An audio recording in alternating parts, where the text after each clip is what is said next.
നമസ്കാരം. അഹമ്മദാബാദ് വിമാന ദുരന്തം കഴിഞ്ഞിട്ടിപ്പോൾ കുറേയേറെ ദിവസങ്ങളായി. പക്ഷേ ഇതുവരെ ആ വിമാന ദുരന്തത്തിൻ്റെ കാരണം നമുക്കറിയാൻ സാധിച്ചിട്ടില്ല. ഇപ്പോഴും അത് ദുരൂഹമായിട്ട് തുടരുകയാണ്. നിരവധി ചാനലുകളിൽ ഇതേക്കുറിച്ച് ഓരോരോ തിയറികൾ ആൾക്കാരുണ്ടാക്കിയിടുന്നുണ്ട്. ചിലർ പറയുന്നത് ഇത് ഏതോ തീവ്രവാദി സംഘടന നടത്തിയ അട്ടിമറിയാണെന്നാണ്. പക്ഷേ ഇതുവരെ നമ്മൾ യാതൊരു തീവ്രവാദി സംഘടനകളും ഞങ്ങളാണ് ഇത് ചെയ്തത് എന്ന് അവകാശപ്പെട്ടുകൊണ്ട് വരുന്നത് കണ്ടിട്ടില്ല. മറ്റു ചിലർ പറയുന്നത് ആ വിമാനത്തിൽ നിന്നും അത്ഭുതകരമായിട്ട് രക്ഷപ്പെട്ട വ്യക്തി, വിശ്വാസ് എന്ന് പറയുന്ന വ്യക്തി നടത്തിയ അട്ടിമറി മൂലമാണ് വിമാനം തകർന്നതെന്നാണ്. അവർ പറയുന്നത് വിമാനം പറന്നു പൊങ്ങിയ ഉടൻ തന്നെ അയാൾ എമർജൻസി വാതിൽ വലിച്ചു തുറന്നു, അങ്ങനെയാണ് അയാളെ രക്ഷപ്പെട്ടത്, മറ്റുള്ളവരെല്ലാവരും അയാളുടെ പ്രവൃത്തി മൂലമാണ് കൊല്ലപ്പെട്ടത് എന്ന്. സത്യം പറഞ്ഞു കഴിഞ്ഞാൽ ഇത്തരത്തിലുള്ള തിയറികൾ ഉണ്ടാക്കുന്ന ആൾക്കാർ വെറും ഉപജീവനത്തിന് വേണ്ടി മാത്രം മനസ്സിൽ തോന്നുന്നത് പറയുന്ന ആൾക്കാരാണ്. ഏതെങ്കിലും തീവ്രവാദി സംഘടനയാണ് ഇത് ചെയ്തതെങ്കിൽ എപ്പോഴേ അവരതിൻ്റെ അവകാശവാദം ഉന്നയിക്കേണ്ടതാണ്. കാരണം തീവ്രവാദി സംഘടനകൾ എന്തെങ്കിലും തീവ്രവാദി പ്രവർത്തനം ചെയ്യുന്നത് ഞങ്ങൾ ഇങ്ങനെയൊക്കെ ചെയ്യുന്നവരാണ് എന്ന് ലോകത്തിനെ അറിയിക്കാൻ വേണ്ടിയാണ്. അതവരുടെ പബ്ലിസിറ്റി കൂടിയാണ്. അപ്പോൾ അങ്ങനെ എന്തെങ്കിലും ചെയ്തു കഴിഞ്ഞാൽ, പ്രത്യേകിച്ചും ഇതുപോലെയുള്ളൊരു കാര്യം ചെയ്തു കഴിഞ്ഞാൽ അവർ തീർച്ചയായിട്ടും അവകാശപ്പെടും. എന്നാൽ അങ്ങനെ ഒരു സംഘടനയും ഇതുവരെ അവകാശപ്പെട്ടിട്ടില്ല. രണ്ടാമത്തെ തിയറി, വിശ്വാസ് കുമാർ എമർജൻസി വാതിൽ പെട്ടെന്ന് വലിച്ചു തുറന്നതുകൊണ്ടാണ് എന്നുള്ളത്. നിങ്ങൾ ആലോചിച്ച് നോക്കണം, ഒരു വിമാനത്തിൻ്റെ എമർജൻസി വാതിൽ ഒരു കാറിൻ്റെ ഡോർ തുറക്കുന്ന പോലെ തുറക്കാൻ പറ്റും. അതും കൂടാതെ ഒരു വിമാനം പറന്നു പോകുമ്പോൾ അതിലെ ഒരു യാത്രക്കാരൻ എഴുന്നേറ്റ് ചെന്ന് എമർജൻസി വാതിൽ വലിച്ചു തുറക്കാനായിട്ട് ശ്രമം നടത്തിയാൽ മറ്റുള്ള യാത്രക്കാരെന്ത് ചെയ്യും? കണ്ടുകൊണ്ടിരിക്കും. അവൻ തുറന്നോട്ടെ, കുഴപ്പമൊന്നുമില്ല, അവൻ തുറന്ന് വേണേൽ പൊക്കോട്ടെന്ന് വിചാരിക്കും. അപ്പോൾ ഒരിക്കലും സംഭവിക്കാൻ സാധ്യതയില്ലാത്ത ഒരു കാര്യമായിട്ടാണ് ഇവരിത് പറയുന്നത്. ഒരു വ്യക്തി അങ്ങനെ ചിന്തിച്ചുകൊണ്ട് ഫ്ലൈറ്റിൽ കയറും. അതായത് അയാൾ വിചാരിക്കുകയാണ്, ഞാൻ ഈ ഫ്ലൈറ്റിൽ കയറിയിട്ട് വിമാനം പറന്നു പോകുന്നുണ്ടെങ്കിൽ ഞാൻ അതിൻ്റെ എമർജൻസി വാതിൽ വലിച്ചു തുറന്നിട്ട് ഞാൻ പുറത്തോട്ട് ചാടും, ബാക്കിയുള്ളവർ പോയി ചത്തോട്ടെ. അങ്ങനെ ഒരാൾക്ക് ചിന്തിക്കാനോ അങ്ങനെ രക്ഷപ്പെടാനോ പറ്റുമോ? അപ്പോൾ ഒരിക്കലും സംഭവിക്കാൻ സാധ്യതയില്ലാത്ത തരത്തിലുള്ള തിയറികളാണ് ഇവർ പുറത്തുവിടുന്നത്. ഈ ദുരന്തം നടന്ന സമയത്ത്, അതായത് ദുരന്തം നടന്നതിന് 1-2 ദിവസങ്ങൾക്ക് ശേഷം ഞാൻ എൻ്റെ ഒരു ചെറിയ ഒബ്സർവേഷൻ വെച്ച് ഈ വിമാനം തകരുന്നതിൻ്റെ കാരണങ്ങളായിട്ട് 2 കാര്യങ്ങൾ പറഞ്ഞത്. അതിലൊന്ന് പൈലറ്റിൻ്റെ പിഴവാണ്, 2 വിമാനത്തിൻ്റെ തകരാറ്. വിമാനത്തിൻ്റെ ഏതെങ്കിലും തരത്തിലുള്ള തകരാറ് മൂലം സംഭവിക്കാൻ, പൈലറ്റിൻ്റെ പിഴവ് മൂലം സംഭവിക്കും. ഈ 2 കാരണങ്ങളാണ് ഞാനതിൽ പറഞ്ഞത്. ഇതിൽ വിമാനത്തിൻ്റെ തകരാറിന് ഞാനൊരു 10% സാധ്യത മാത്രമേ കൊടുത്തിട്ടുള്ളൂ. 90% സാധ്യതയും പൈലറ്റിൻ്റെ പിഴവിനാണ് കൊടുത്തിരുന്നത്. അതെന്തുകൊണ്ടാണെന്ന് ചോദിച്ചാൽ, ഒരു വിമാനം ഒരു എയർപോർട്ടിൽ നിന്നും പറന്നു പോകുന്നതിന് മുമ്പ്, പ്രത്യേകിച്ചും ഇൻ്റർനാഷണൽ ഫ്ലൈറ്റിന് പോകുന്ന ഒരു വിമാനം, അത് പൂർണ്ണമായിട്ടും സുസജ്ജമാണെന്ന് ഉറപ്പാക്കിയ ശേഷം മാത്രമേ പറക്കാനുള്ള അനുമതി കിട്ടുകയുള്ളൂ. ഒരു വിമാനം പറക്കാൻ സജ്ജമാണെന്നറിയാൻ വളരെ ഈസി ആയിട്ടുള്ള മാർഗങ്ങളുണ്ട്. വിമാനത്തിൻ്റെ ഉള്ളിൽ തന്നെയുണ്ട്. അതല്ലാതെ പുറത്തുള്ള ടെക്നീഷ്യന്മാർക്കും വിമാനം പരിശോധിച്ച് അതിന് യാതൊരു വിധമായിട്ടുള്ള ഡിഫക്റ്റും ഇല്ല, 100% അത് പറക്കാൻ സജ്ജമാണ് എന്ന് ഉറപ്പാക്കാൻ പറ്റും. നമ്മൾ കാർ എടുത്ത് പോകുമ്പോൾ നമ്മളങ്ങനെ പരിശോധിക്കില്ല. പക്ഷേ ഒരു വിമാനം പറക്കുന്നതിന് മുമ്പ് അത് പരിശോധിച്ച് വ്യക്തമായിട്ട് മനസ്സിലാക്കാനുള്ള സംവിധാനങ്ങൾ വിമാനത്തിൻ്റെ ഉള്ളിൽ തന്നെയുണ്ട്. അതെല്ലാം നോക്കി പൈലറ്റുമാർ മാത്രമല്ല ടെക്നീഷ്യൻസും എല്ലാം നോക്കി ഉറപ്പാക്കിയ ശേഷം മാത്രമേ ആ ഫ്ലൈറ്റിന് പൊങ്ങാനുള്ള അനുമതി കൊടുക്കുകയുള്ളൂ. അപ്പോൾ ഒരു ഫ്ലൈറ്റിന് ഒരു എയർപോർട്ടിൽ നിന്നും ഉയർന്നു പൊങ്ങാനുള്ള അനുമതി കിട്ടിയിട്ടുണ്ടെങ്കിൽ നമുക്ക് 100% ഉറപ്പാക്കാം ആ വിമാനം പറക്കാൻ യോഗ്യമാണ്, അതിന് ഒരു കുഴപ്പമില്ല. അങ്ങനെ എയർ ഇന്ത്യയുടെ ഈ ബോയിങ് ഡ്രീം ലൈനർ വിമാനത്തിന് പറന്നു പൊങ്ങാനുള്ള അനുമതി കിട്ടി. അത് പറന്നു പൊങ്ങി. മുമ്പൊരിക്കൽ പോലും യാതൊരു വിധമായിട്ടുള്ള പ്രശ്നങ്ങളും ഉണ്ടാക്കാത്ത വിമാനമാണ്. 11 വർഷത്തെ പഴക്കമുള്ളൂ എന്നാണ് പറയുന്നത്. ആ വിമാനം പറന്ന് പൊങ്ങുന്നത് നമ്മൾ കണ്ടതാണ്. ഒരു വിമാനം ഭൂമിയിൽ നിന്നും ആകാശത്തേക്ക് പറന്ന് പൊങ്ങിയെങ്കിൽ അതെന്താണ് നമ്മളോട് പറയുന്നത്? അതിൻ്റെ എൻജിൻ പെർഫെക്റ്റാണ്. എൻജിന് തകരാറുണ്ടെങ്കിൽ ആ വിമാനം മുകളിലേക്ക് പൊങ്ങില്ല. അത് റൺവേയിൽ കൂടി ഓടിക്കുമ്പോൾ തന്നെ പൈലറ്റിനറിയാം ഇതിന് മുകളിലേക്ക് പൊങ്ങാനുള്ള കാര്യത്തില്ല. കാരണം അതറിയാനുള്ള സംവിധാനങ്ങൾ വിമാനത്തിനകത്തുണ്ട്. പക്ഷേ അങ്ങനെയുള്ള യാതൊരു പ്രശ്നവും ഇല്ലാത്തത് കൊണ്ട് പൈലറ്റ് വിമാനം സധൈര്യം, നമുക്കറിയാം, നമ്മൾ വിമാനത്തിൽ കയറുമ്പോൾ റൺവേയിൽ കൂടി കുറേ നേരം ഓടിച്ചു നോക്കിയിട്ടാണ് പൈലറ്റ് വിമാനം മുകളിലേക്ക് എടുക്കുന്നത്.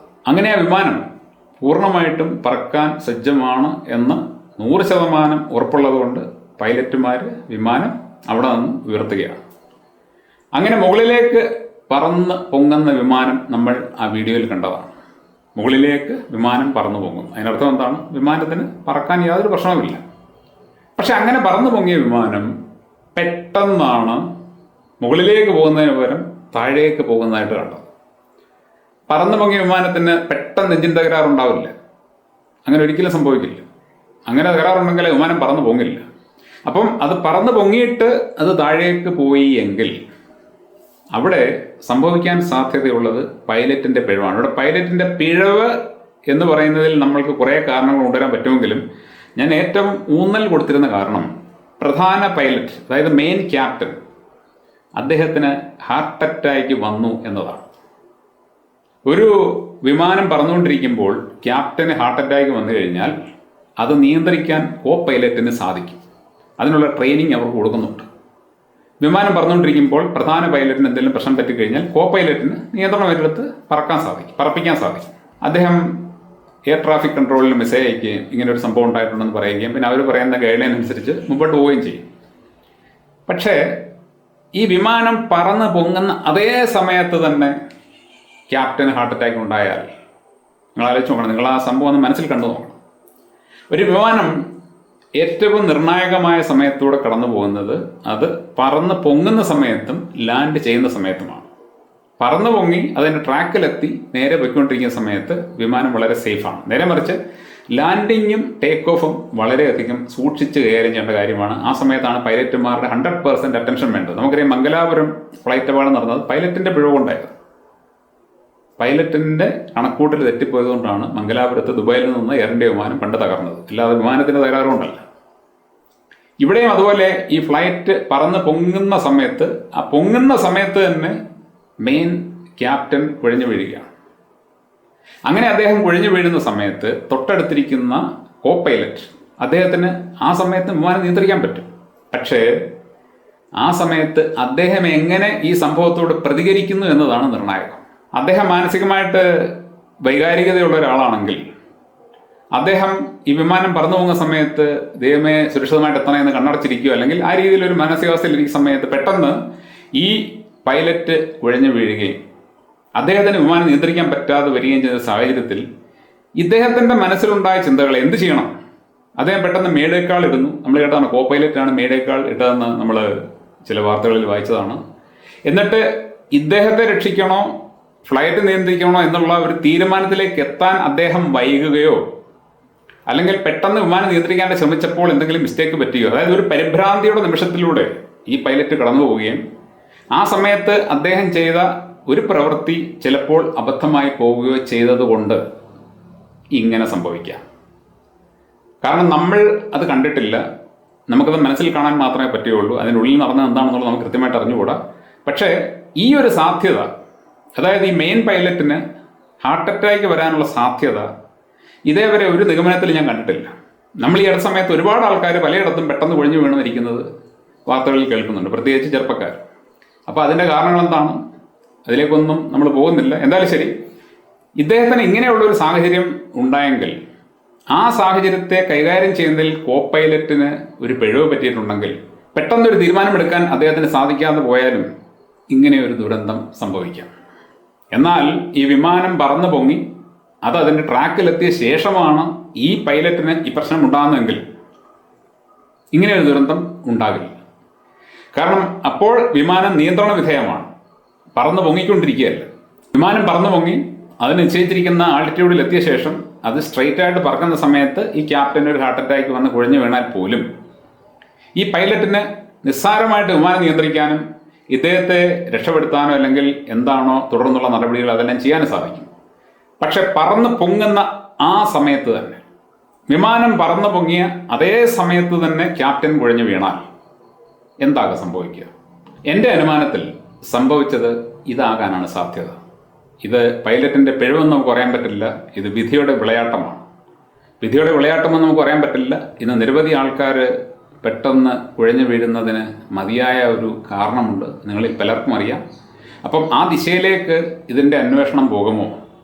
ആ ദിശയിലേക്ക് ഈ അന്വേഷണം പോയി കഴിഞ്ഞാൽ, അതായത് പൈലറ്റിന് പെട്ടെന്ന് ഹാർട്ട് അറ്റാക്ക് ഉണ്ടായതുകൊണ്ടാണ് ഇത് സംഭവിച്ചത് എന്ന് ഒരുപക്ഷെ കണ്ടെത്തി കഴിഞ്ഞാൽ, അങ്ങനെ കണ്ടെത്താൻ പറ്റുമോ എന്ന് എനിക്ക് അറിഞ്ഞുകൂടാ, അങ്ങനെ കണ്ടെത്തി കഴിഞ്ഞാൽ അത് വിമാനത്തിൽ സഞ്ചരിക്കുന്ന ആൾക്കാർക്ക് വിമാനങ്ങളിലുള്ള വിശ്വാസം നഷ്ടപ്പെടുത്തുമോ, അങ്ങനെയൊക്കെയുള്ള പല കാര്യങ്ങളവിടെ കിടപ്പുണ്ട്.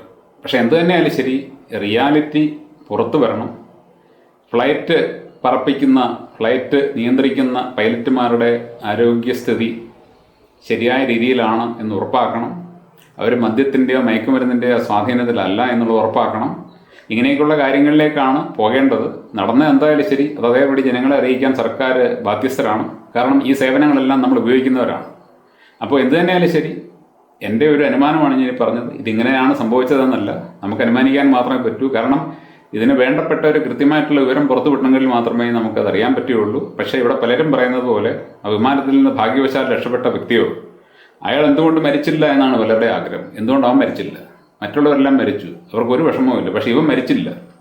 അതുകൊണ്ട് ഇവനെ എങ്ങനെയും പിടിച്ച് ജയിലിലിടണം, ഇവനാണ് പ്രതി എന്ന് പറഞ്ഞ് അയാളെ കൊടുക്കാൻ വേണ്ടിയുള്ള ശ്രമമാണ് പലരും നടത്തുന്നത്. കാര്യം അവരെ സംബന്ധിച്ച് ആരും രക്ഷപ്പെടാൻ പാടില്ല, എല്ലാവരും കുടുങ്ങണം. എന്നെ സംബന്ധിച്ച് ആ രക്ഷപ്പെട്ട വ്യക്തി അവൻ്റെ ഭാഗ്യമെന്നേ ഞാൻ പറയത്തുള്ളൂ. നമ്മൾ ഒരുപാട് വിമാന ദുരന്തങ്ങളിൽ, പല അപകടങ്ങളിൽ ഇങ്ങനെ രക്ഷപ്പെട്ടു വന്ന ആൾക്കാരെ കണ്ടിട്ടുണ്ട്.